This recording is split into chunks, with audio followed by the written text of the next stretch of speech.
नमस्कार दोस्तों, मैं हूं आज़ाद प्रभाकर और आज के इस वीडियो में हम और आप बात करने वाले हैं आज के सबसे ज्वलंत मुद्दे के बारे में। ये मुद्दा है आपके करियर का। अगर आप एक युवा हैं और अभी अभी आपने अपने करियर की शुरुआत की है या आप सपना देख रहे हैं एक अच्छा मजबूत करियर बनाने के बारे में, तो ये वीडियो आपको आखिरी तक ज़रूर देखना चाहिए। इस वीडियो में हम आपसे बात करेंगे उन 3 महत्वपूर्ण बातों की, उन स्किल सेट की जिनका होना आपके करियर को फ्यूचर प्रूफ बनाने के लिए बहुत ही ज़्यादा ज़रूरी है। तो ये वीडियो आप आखिरी तक ज़रूर देखिएगा और ऐसे और वीडियो अगर आप देखना चाहते हैं तो हमारे चैनल को लाइक और सब्सक्राइब भी ज़रूर कर दीजिएगा। तो बात शुरू करते हैं। आज जब आप दुनिया भर में न्यूज़ देखते हैं, आपको पता है कोरोना की महामारी चल रही है, पर इस महामारी के साथ में आई हुई आर्थिक मंदी की बात हो या फिर समय समय पर आने वाले टेक्नोलॉजिकल बदलावों की बात हो, आप सुनते हैं कि रोजगार के ऊपर बहुत बड़ा खतरा है। हर देश इस व्यवस्था को बदलने के लिए, हर देश अपने युवकों को अच्छे से अच्छे रोजगार के अवसर उपलब्ध करवाने के लिए संघर्ष कर रहा है। आपने अभी अभी सुना होगा, अमेरिका के राष्ट्रपति ने कहा है कि अपने देश में रोजगारों को बचाने के लिए वो बाहर से आने वाले लोगों को रोजगार नहीं देंगे। कभी आप सुनते हैं कि 2 बैंकों का आपस में विलय हो गया और ऐसे में कई लोगों की नौकरियां खतरे में आ गई।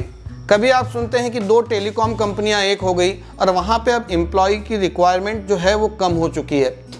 कभी आप सुनते हैं कि कोई कंपनी जो बहुत अच्छा चल रही थी पर पिछले कुछ समय से नुकसान में है और अब वहां पर काम करने वाले हज़ारों लोगों का एम्प्लॉयमेंट का संकट खड़ा हो चुका है।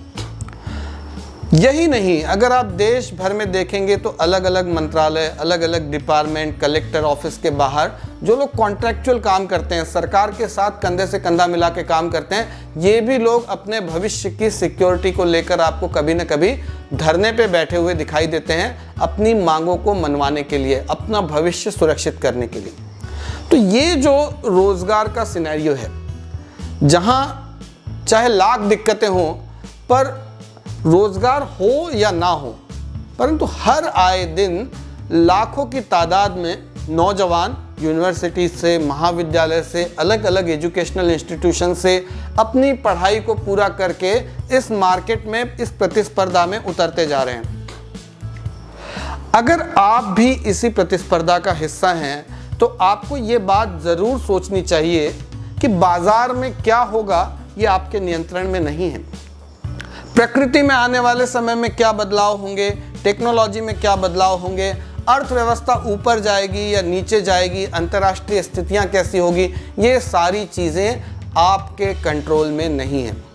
पर आपके कंट्रोल में क्या है, तो इसकी अगर हम बात करें तो आपको ज़रूर समझना चाहिए कि आपके कंट्रोल में ये है कि आप अपने आप को कैसे तैयार करते हैं, आप अपना खुद का स्किल डेवलपमेंट कैसे करते हैं, ताकि आने वाले समय में भी आप रिलेवेंट बने रहें, आप प्रासंगिक बने रहें। अगर आपका उद्देश्य आज के समय में केवल रोजगार को प्राप्त करना है तो माफ़ करिएगा दोस्त, आपको अपनी प्रायोरिटीज़ बदलनी होगी, क्योंकि आज रोजगार को प्राप्त करना ये केवल पर्याप्त नहीं है। आपको ऐसा रोजगार, ऐसा करियर चाहिए जो फ्यूचर प्रूफ होगा या आप आने वाले समय में भी अपने लिए ब्रेड एंड बटर अर्न कर सकेंगे। यही नहीं, आप थ्राइव करेंगे, आप एक अच्छी ज़िंदगी जिएंगे। इसके लिए ज़रूरी है कि आपका करियर फ्यूचर प्रूफ हो। आप सोच कर देखिए, एक समय था जब लैंडलाइन फ़ोन्स हुआ करते थे, कुछ लोगों के रोज़गार उनके रिपेयरिंग से, उनके सेलिंग से चलते थे, पीसीओज हुआ करते थे। आज ये नहीं है। उन लोगों के रोज़गार पे उसका क्या असर हुआ होगा, इसकी कल्पना आप कर सकते हैं। साइबर कैफेज जो धीरे धीरे खत्म होते जा रहे हैं, उनसे जुड़े हुए रोजगार आप सोच सकते हैं। D2H की छतरियां आज बड़े पैमाने पे हैं, उनको फिटिंग करने वाले, इंस्टॉलेशन करने वाले, सेल करने वाले लोगों का रोजगार उस पर चलता है। पर क्या आने वाले 2-4 साल के बाद ये छतरियां रहेगी? जिस तरीके से डिजिटल प्लेटफॉर्म्स तरक्की कर रहे हैं, हो सकता है D2H की छतरियां आपको ना दिखें। तो आर्टिफिशियल इंटेलिजेंस जिस तरीके से ग्रो कर रहा है, रोबोटिक्स जिस तरीके से ग्रो कर रहा है, मशीन लर्निंग जिस तरीके से ग्रो कर रही है, टेक्नोलॉजी अपनी करवट हर आने वाले 5-6 साल के अंदर में पूरी तरीके से बदल देती है। तो ऐसे समय में इस बात की क्या गारंटी है कि जिस सेक्टर में, जिस क्षेत्र में आप अपना करियर आज शुरू करने जा रहे हैं, कल चलकर कोई टेक्नोलॉजी, कोई आर्टिफिशियल इंटेलिजेंट प्रोग्राम आपको उस क्षेत्र में रिप्लेस ना कर दें। आपको याद होगा कुछ समय पहले तक आप अगर किसी कॉल सेंटर में कॉल किया करते थे तो आपकी बात किसी टेलीकॉलर से हुआ करती थी, पर वहीं अब अगर आप कॉल करें तो 95% केसेस में आपकी बात केवल एक कंप्यूटर प्रोग्राम से होती है, जो आपको ऑप्शंस देता है, अगर आप ये चाहते हैं तो ये दबाएं, ये चाहते हैं तो ये दबाएं, और हर जानकारी एक आर्टिफिशियल इंटेलिजेंट कंप्यूटर प्रोग्राम आपको देता है। तो ऐसे समय में कितने टेलीकॉलर्स की नौकरियां या उनकी आवश्यकता कम हो गई है, इसी से आप समझ सकते हैं कि अपने करियर को फ्यूचर प्रूफ बनाना आपके लिए कितना ज़्यादा ज़रूरी है। तो आपको ये सोचना है कि क्या इस बात की गारंटी है कि जो काम आज आप कर रहे हैं भविष्य में उस काम में आपकी आवश्यकता बनी रहेगी, और अगर नहीं तो आपको ऐसा क्या करने की ज़रूरत है कि आप अपना भविष्य सुरक्षित करें। तो चलिए सीधे सीधे हम मुद्दे पे आते हैं कि 3 ऐसे कौन सी चीज़ें हैं जिन पे आपको काम करना है अपने आप को फ्यूचर प्रूफ बनाने के लिए। सबसे पहली और सबसे ज़रूरी चीज़ ये है चेंज एडेप्टेबिलिटी। परिवर्तन को स्वीकार करने की मानसिकता होना, उसकी स्किल होना, इस पर आपको सबसे पहले काम करना है। हर इंसान का सबसे बड़ा डर क्या होता है? हर इंसान के दिल में एक खौफ बसा हुआ होता है कि वो एक वातावरण के साथ, एक परिस्थिति के साथ जिस प्रकार से खुद को ढाल चुका है, अब अगर उस परिस्थिति में कोई बदलाव आता है तो वो बदलाव इंसान को सबसे ज़्यादा डराता है, क्योंकि वो उसको अपने कंफर्ट जोन से बाहर जाने के लिए बाध्य करता है। जब तक आपके अंदर कुछ सीखने की चाह धीरे धीरे खत्म हो चुकी होती है, आप कुछ नया ट्राई करना छोड़ चुके होते हैं, और अचानक एक दिन आपके सेक्टर में भूचाल आता है, कोई बदलाव आता है, और इस बदलाव के आने के बाद आपके पास डर, गुस्सा, पछतावा, डिप्रेशन, इसके अलावा कुछ भी हाथ नहीं बचता है। आप एक खिलाड़ी के बारे में सोचिए। आप कुछ खेल शायद अपने बचपन में खेलते रहे हो, क्रिकेट हो, फुटबॉल हो, और आप कई सालों तक अगर उसे ना खेलें और फिर अचानक एक दिन आप सीधे किसी मैच में उतरते हैं, तो आप अपने शरीर को कोई बहुत बड़ी चोट पहुंचा सकते हैं, कोई अंदरूनी चोट पहुंचा सकते हैं, एक बहुत बड़ा नुकसान कर सकते हैं, क्योंकि आपकी प्रैक्टिस छूट चुकी है। आपने अपने आप को उस तरीके से ढाला नहीं है। स्किल्स के बारे में भी कुछ ऐसा ही है।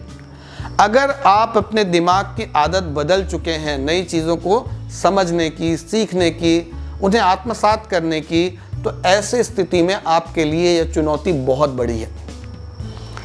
क्या करना होगा ये आपको सोचना है। तो जिस तरीके से एक स्पोर्ट्समैन रोज प्रैक्टिस करता है, मैच ना भी हो तो वो नेट प्रैक्टिस करेगा, वो अपने आप को ढालेगा, अपने आप को प्रिपेयर करेगा उस आने वाले बड़े बदलाव के लिए। तो इसी तरीके से अपने करियर के सेक्टर में भी आपके अंदर एक खिलाड़ी की तरह जज्बा होना चाहिए अपने आप को तैयार करने का उस आने वाले बड़े बदलाव के लिए।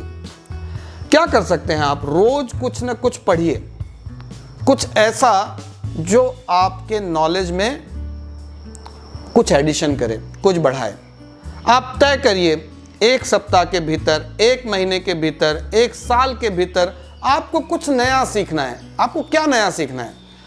आप अगर किसी को आइडियलाइज करते हैं अपने सेक्टर के अंदर, आप अपने किसी सीनियर या सफल व्यक्ति को देखते हैं कि इसके अंदर ये स्किल्स है, तो आप उस व्यक्ति की वो स्किल्स अपने अंदर लाने के लिए आपको खुद कोशिश करनी होगी।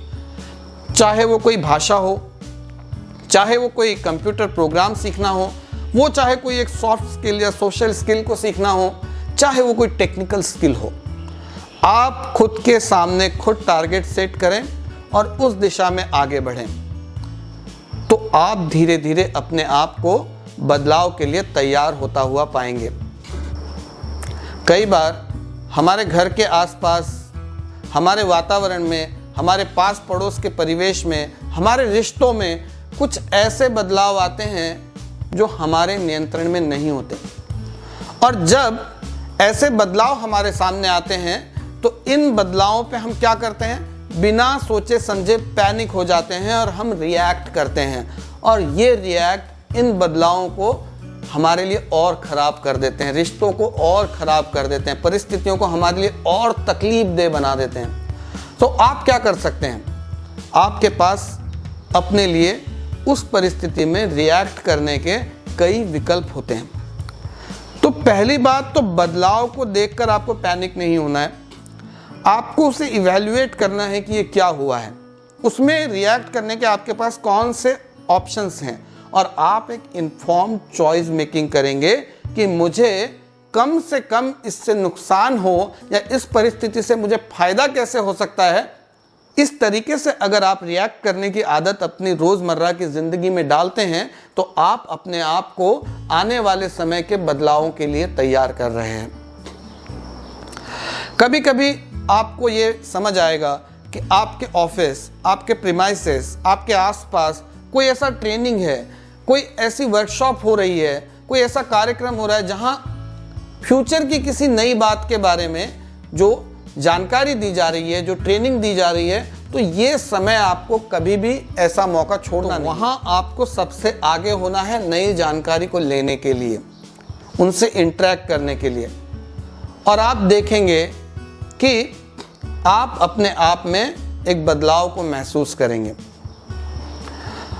अगर आप समझते हैं कि कोई ऐसी आदत है जो गैर ज़रूरी है पर आपको पड़ चुकी है, आप क्या तय तरीके से, समयबद्ध तरीके से उस आदत में बदलाव ला सकते हैं। अगर आप तय करके ऐसा कर पाएं तो आप पाएंगे कि आप अपने आप को बदलाव के लिए तैयार कर रहे हैं। यहां मैसेज ये है कि नेवर लूज योर फ्लेक्सिबिलिटी और you will have to die in the storm. जब भी कोई बड़ा तूफान आता है तो सबसे पहले कौन से पेड़ उखड़ते हैं? जो पेड़ फ्लेक्सिबल नहीं होते वही पेड़ तूफान सबसे पहले उखाड़ता है। दूसरा जो महत्वपूर्ण स्किल सेट है जो अपने आप को फ्यूचर प्रूफ बनाने के लिए आपके पास होना चाहिए वो है इमोशनल इंटेलिजेंस। कुछ समय पहले तक बात केवल इंटेलिजेंस की हुआ करती थी, पर अगर आप पिछले 10 साल में आया हुआ बदलाव देखेंगे तो आज हर क्षेत्र में बात इमोशनल इंटेलिजेंस की हो रही है। कम से कम लीडरशिप रोल में, मैनेजरियल रोल में एक अच्छा इमोशनल कोशेंट होना ये एक प्री रिक्वायरमेंट बन गया है, एक प्री रिक्विजिट बन गया है। तो हम आज बात करेंगे कि इमोशनल इंटेलिजेंस ये होता क्या है और कैसे ये आज के समय की सबसे बड़ी आवश्यकता बना हुआ है। इमोशनल इंटेलिजेंस के कुछ महत्वपूर्ण घटक हैं जिनमें से सबसे पहला है सेल्फ अवेयरनेस। यहाँ सेल्फ अवेयरनेस से तात्पर्य यह है कि अपने आप के बारे में एक वास्तविक मूल्यांकन आपके पास होना। आपकी स्ट्रेंथ्स क्या हैं, आपकी वीकनेसेस क्या हैं। अगर आप अपनी ताकत और अपनी कमज़ोरियों को बेहतरीन तरीके से समझते हैं, वास्तविकता से जोड़ के समझते हैं, तो इसे हम कहेंगे आपका सेल्फ अवेयरनेस। कई बार कुछ चुनौतियों का सामना किस तरीके से करना है, उनका सामना करने के लिए आपको क्या कुछ पूरक संसाधनों की, कुछ रिसोर्सेज की ज़रूरत पड़ेगी। इसका सही मूल्यमापन करने के लिए पहले स्वयं का मूल्यमापन होना ये बहुत ज़रूरी है। सेल्फ अवेयरनेस के लिए खुद से अलग हटकर खुद को देख पाना, खुद को समझ पाना, और वो भी पूरी ईमानदारी के साथ, ये बहुत ज़रूरी है। आपके इमोशनल इंटेलिजेंस की पहली सीढ़ी है सेल्फ अवेयरनेस, अपने आप को खुद से अलग हटकर ईमानदारी के साथ समझ पाना। इमोशनल इंटेलिजेंस का दूसरा जो घटक है वो है सेल्फ रेगुलेशन। केवल खुद को जानना ही काफ़ी नहीं है, अपितु खुद पर नियंत्रण स्थापित करना। अगर आप अपनी परिस्थितियों, अपनी मजबूरियों और अपनी भावनाओं के गुलाम हैं तो माफ़ करिएगा मेरे दोस्त, गुलाम अपने लिए कोई भी अच्छा ऑप्शन कभी चूज़ नहीं करते। आपको तय करना होगा कि अपनी भावनाओं का, अपनी परिस्थितियों का आप मालिक बने, ना कि आप उनका गुलाम बने। आप अपने लिए चुनाव करें कि आपके लिए क्या बेहतर है, ना कि परिस्थितियां और आपकी भावनाएं भावावेश में आके आपके लिए तय करें कि आपका भविष्य क्या होगा। जब तक घोड़ों की लगाम आपके हाथ में है, तब तक ही आप तय कर सकते हैं कि आप अपनी मंजिल पर कब तक पहुंचेंगे भी या नहीं पहुंचेंगे। अगर नियंत्रण आपके हाथ से छूट गया तो या तो आप राह भटकेंगे या कोई ना कोई दुर्घटना का आप शिकार बन जाएंगे। तो यहाँ पर सेल्फ अवेयरनेस के बाद दूसरा मुद्दा है सेल्फ रेगुलेशन का। इमोशनल इंटेलिजेंस का तीसरा घटक है सोशल स्किल्स। सोशल स्किल्स के बारे में हम और विस्तार में बात हमारे तीसरे मुद्दे पीपल्स स्किल में भी करेंगे, परंतु यहाँ आपको समझना है कि केवल सेल्फ अवेयरनेस होना और सेल्फ रेगुलेशन होना आपको कभी सक्सेसफुल नहीं बनाता। अपने आप को समझने के साथ ही दूसरों की भावनाओं को समझना, दूसरों को प्रभावित करने की कुशलता आपके अंदर होना, यह भी बहुत ज़्यादा ज़रूरी है और यही है सोशल स्किल्स। खुद को एक्सप्रेस करना, खुद को व्यक्त करना, दूसरों को उससे प्रभावित करना, दूसरों को अपने आप से, अपनी संकल्पनाओं से जोड़ने का बेजोड़ हुनर अगर आपके अंदर है तो निश्चित तौर पर हम कहेंगे कि आपके अंदर अच्छी सोशल स्किल्स हैं। इसके बाद है एम्पैथी। एम्पैथी एक ऐसी सिचुएशन है, हम ये कहेंगे कि ये एक तरीके की स्पिरिचुअल थिंग है, जहाँ पर आप एक दूसरे व्यक्ति की जगह खुद को रखकर महसूस करते हैं कि इस परिस्थिति में वो व्यक्ति, सामने वाला व्यक्ति कैसा महसूस कर रहा है, उसका देखने का नज़रिया क्या होगा। और जब आप इस तरीके से किसी व्यक्ति के साथ एम्पैथी रखते हैं तो आप उसके मन से अपने आप को जोड़ पाते हैं और परिस्थितियों में आप अच्छे निर्णय, सही निर्णय ले पाते हैं। और इमोशनल इंटेलिजेंस का जिसे हम आखिरी और सबसे महत्वपूर्ण घटक कहेंगे वो है मोटिवेशन। मोटिवेशन एक ऐसी जबरदस्त ऊर्जा है जो कहीं बाहर से नहीं आती। मोटिवेशन अगर है तो वो आपके अंदर से ही पैदा होगा। हो सकता है आपके पास कोई एक बहुत अच्छी मशीन हो, पर उस मशीन को चलने के लिए कुछ ईंधन चाहिए, कोई ऊर्जा चाहिए। और इंसान को अपनी क्षमताओं को इस्तेमाल करने के लिए अगर कोई चीज़ उसे आगे बढ़ाती है, वो ऊर्जा इंसान का मोटिवेशन है। वो मोटिवेशन जो आपको थकने नहीं देता, वो मोटिवेशन जो आपको अपनी बीमारी का एहसास नहीं होने देता, वो मोटिवेशन जो आपको हारने के बाद भी कहता है कोई बात नहीं, एक कोशिश और करते हैं। ये मोटिवेशन बार बार दिन रात आपको कहता है कि यस यू कैन, तुम ये कर सकते हो। आपको सुबह 4 बजे ठंडी के अंदर भी उठने के लिए अगर कोई चीज़ प्रेरित करती है तो वो है आपके अंदर का मोटिवेशन। आप जब दौड़ लगाते हैं, पसीना बहाकर जब आप सुकून का एहसास करते हैं, तो वो है आपके अंदर का मोटिवेशन। जब कोई नामुमकिन से दिखने वाली चुनौती आपके सामने आकर खड़ी हो जाती है और आपके अंदर से उस समय आवाज़ आती है कि ये हुई ना बात, अब आएगा मज़ा, ये है आपके अंदर का मोटिवेशन। हमारा तीसरा मुद्दा है पीपल स्किल। इंसान से बिहेवियर, उसकी अंडरस्टैंडिंग, उसका कोऑर्डिनेशन, ये एक ऐसी चीज़ है, ये एक ऐसा क्षेत्र है कि जहां आने वाले निकट भविष्य में तो कम से कम टेक्नोलॉजी से, आर्टिफिशियल इंटेलिजेंस से आपको कोई चुनौती नहीं है, आपको कोई खतरा नहीं है। क्योंकि यहाँ बात आपके व्यक्तित्व की है, यहाँ बात आपके व्यवहार की है, आपका प्रभाव अन्य लोगों पर कैसा पड़ता है, उनके साथ आपके संबंध कैसे बनते हैं, आप उन्हें कितना प्रोत्साहित कर सकते हैं या निराश कर सकते हैं, आप उनके साथ कितने इफ़ेक्टिवनेस के साथ काम कर सकते हैं, आप उनके साथ जब कोरिलेट करते हैं तो आपकी परिणामकारकता क्या होती है, आपकी प्रोडक्टिविटी क्या होती है, ये सारी चीज़ें निर्भर करती हैं आपकी पीपल्स स्किल के ऊपर। और आप मेरा यकीन मानिए कि अगर आप अपने आप को किसी लीडरशिप रोल में देखते हैं तो इसके लिए सबसे पहली ज़रूरी शर्त है अच्छी पीपल स्किल होना। कुछ बातें हैं जिनको आप एक अच्छी पीपल स्किल का हिस्सा मान सकते हैं। वो क्या हैं? पहली बात, प्रभावी रूप से संवाद करना। संवाद में आदान और प्रदान दोनों होता है। केवल अपनी एक्सपेक्टेशन को कम्युनिकेट करने को हम कम्युनिकेशन नहीं करते, ये सिर्फ वन साइडेड कम्युनिकेशन हो गया। हम बात कर रहे हैं कम्युनिकेशन बोथ साइडेड, जहां आपको अपनी बात बतानी भी है, दूसरों को समझना भी है और उनके साथ आपको समानुभूति भी रखनी है। आपको अपने आप को उनकी जगह रखकर भी देखना है। दूसरी बात है सम्मानजनक ढंग से व्यावसायिक तरीके से सामने वाले व्यक्ति से पेश आना। आपका जो बिहेवियर है ये हर हाल में प्रोफेशनल होना चाहिए और अपने प्रोफेशनल रिलेशनशिप को प्रोडक्टिव बनाए रखने के लिए आपको कहीं कहीं स्पष्टवादी होने की भी ज़रूरत है और कहीं कहीं आपको अपनी भावनाओं के ऊपर में पूरा नियंत्रण रखने की भी ज़रूरत है, ताकि एक प्रोफेशनल रिलेशन किसी भी स्थिति में मतभेद या विवाद की परिस्थितियों में ना बदल जाए। आपका आपसी समन्वय ही आपकी परिणामकारकता को तय करता है। तो ऐसी स्थिति में आपको इस पीपल स्किल की ओर भी ध्यान देना है। तीसरी चीज़ जिसे आप पीपल स्किल का एक भाग कह सकते हैं वो है आपका म्यूचुअल ट्रस्ट, आपसी विश्वास।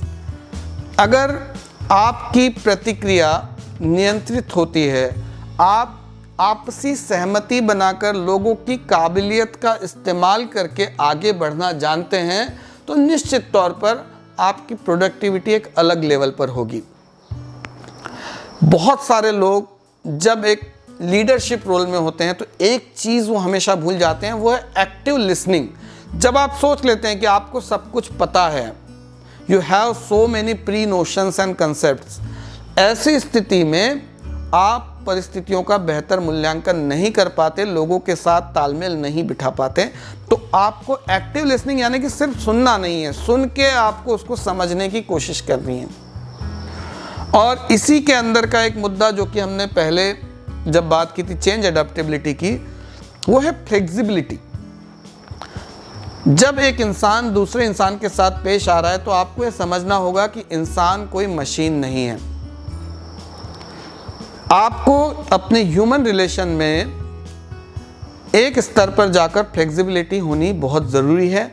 और आप हमेशा याद रखिए कि ये फ्लेक्सिबिलिटी कहीं पर आप अगर किसी की ज़रूरत के समय पर थोड़ी फ्लेक्सिबिलिटी दिखाते हैं तो उस व्यक्ति के आपके साथ उसको रेसिप्रोकेट करने की संभावना बहुत ज़्यादा होती है और आपके ज़रूरत के वक्त वो व्यक्ति आपको आपके साथ खड़ा मिलता है। तो आपको अपने आप को फ्यूचर प्रूफ बनाने के लिए ये तीनों स्किल सेट जो हैं, चेंज अडेप्टेबिलिटी, आपकी पीपल स्किल और आपका इमोशनल इंटेलिजेंस, इन पे काम करने की ज़रूरत है।